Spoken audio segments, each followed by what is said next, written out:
Oh, Joe, sizzle, we are so good. And speaking about a sizzle, yes, we are still giving a South African twist to delicious food. And this time around, we're touching base with the Middle Eastern classic Shakshuka. Now, traditionally, it's eggs poached in a rich spiced tomato sauce, but we're making it proudly South African by adding some juicy Boerewors. And we've got to do it, and we've got the perfect guy to do it as well. We still have Chef Linda with us, and I'm going to let you take over this station. We'll do a bit of a swapperoo, and I will definitely man the pot for you. So not a problem. I'll stir the onions. Yes, so we are doing the shakshuka. It's a Middle Eastern dish. Yeah. It's actually like a tomato-based sauce dish with poached eggs. But the trick here, you have to let it simmer so that you don't have a watery shakshuka on low heat. Yes. And the more it simmers, it develops more flavor. I got so you. Here, I've already started sauteing my onions. Let's get the heat a little bit high. Turn that high. Yes. There you go. So the trick also to build more flavor, because cooking is all about flavor. The onions are already sauteing, and then we add our Boerewors. Delicious. I will 100% do that for you. And this is nice because if you have a leftover Boerewors from a braai or anything added in. Yes, you are saving. And then you give it a stir, you brown your wors until it is golden brown. Beautiful. But because of time, you won't wait for that. And then we add our garlic and ginger for more and more flavor. We are building flavor here. I like that concept. With every step, you need to add flavor, build flavor, but it must make sense to the overall dish as well, right? Exactly. There's nothing boring like tasteless food. But also, don't overspice or like put too much condiments, because people on their table, they can add a little bit of pepper, a little bit of... true. You can't correct or fix over salted, and then we add our seasonings or aromatics. There's fennel seeds, there's chili flakes, and then there's cumin powder. Nice. The aroma is I was about to say, I can already smell, Chef. Just stop right here and we've got a recipe. Inviting the neighbors. It is. Actually, I love adding my peppers, my bell peppers towards the end, so that they retain the color, the green and the yellow. I like that. And also a bit of a bite, because you don't want it to be completely soft, you know? Yes, perfect, exactly. And then now we're going to follow by adding our tomatoes. We carry on giving it a stir. I want you to develop those muscles. The biceps, just get in there. Chef, now, do you feel any type of way when people use canned tomatoes versus fresh tomatoes? Yes, but I don't love canned food. Okay. Because there's a lot of things that are going on there. Okay. I prefer organic ingredients, fresh. Yes, so while you're giving it that stir, and I love the Boerewors in this shakshuka because it gives that South African twist and South African flavor. 100%. As we are celebrating Heritage Month. You need to teach me. Teach me.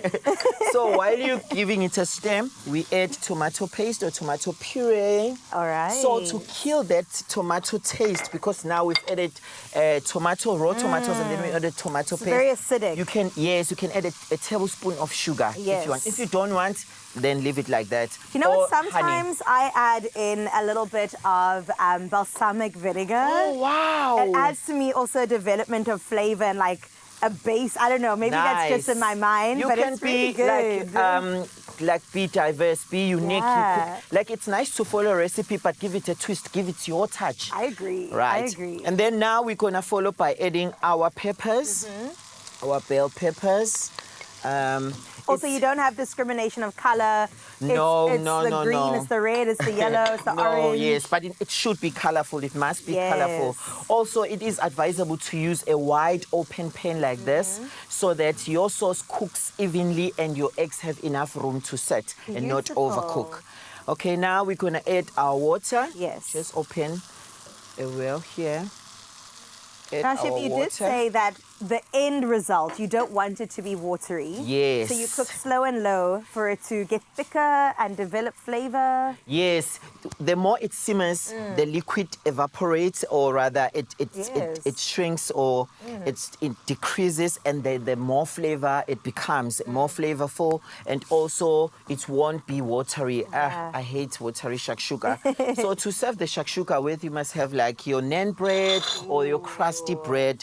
It's perfect. Dip it in. Well, Graham has suggested also the croquettes that you can dip into the sauce. Exactly. I think that combination will be insane. Yes. Also, if you are in a hurry, you want to get rid of the liquid faster. Let it boil, but make sure that while it boils, the eggs are not yet in. I get you, because eggs also take very quick, eh? Yes, but if you have enough time, let it simmer. Because if you cook food in a hurry, there's no love. yes, there's no passion. There's no passion. So let's reduce our heat. Okay, and let it cook away. So now, let's say you have your oven already preheated, maybe 180 degrees Celsius. So you open like wheels or holes for the here eggs. for the eggs. Little Please homes hold for the. I absolutely will. Little homes. Then for you the crack eggs. your egg like there. And you throw them in. Yes. And then another one. Make sure you don't get the shells in. I mean, some extra crunch. Yes. It's okay. So the pan is wide open, like play around all around the corners of the. Delicious. See how gorgeous is this? And then you can just let this cook in the oven for like 5-10 minutes until the eggs are properly cooked. In the industrial restaurants, they use what they call salamander. Okay. So they put it in under the salamander, and then it's nice and golden brown. Ooh. And then they garnish with parsley. And then they garnish with feta as well to give it more color. And then you open your oven, you put it in, you pop it in, and to guess give it what? that golden brown color. And this is the result at the end of the day. I will also tell you, the yolks are still a little bit runny, which is perfect. They haven't dried out. And it's more healthier if it's a bit runny. I agree. I hate overcooked That eggs. is actually science, and I'm here for it, chef. Add your crusty bread on there to dip the sauce in. Get that sausage going, and it is a perfect day. I would say start your Heritage Day here, hey? Yes. A nice, delicious brunch moment. Serve some croquettes on the side because there are no rules, and then we get into the braai a little bit later on in the day. Now, if you want this recipe, the Boerewors Shakshuka, made by our beautiful Chef Linda today, then make sure that you scan that QR code on your screen right now, and you can cook along with us. Tomorrow's a big day. Tonight, I know, is going to be a big night for many South Africans, so this is the perfect way to wake up to delicious Mzansi-flavored breakfast every time. Let's go, baby. We'll see you on the other side of this break. Ooh, that looks good. Thank you. Oh, you can make my day.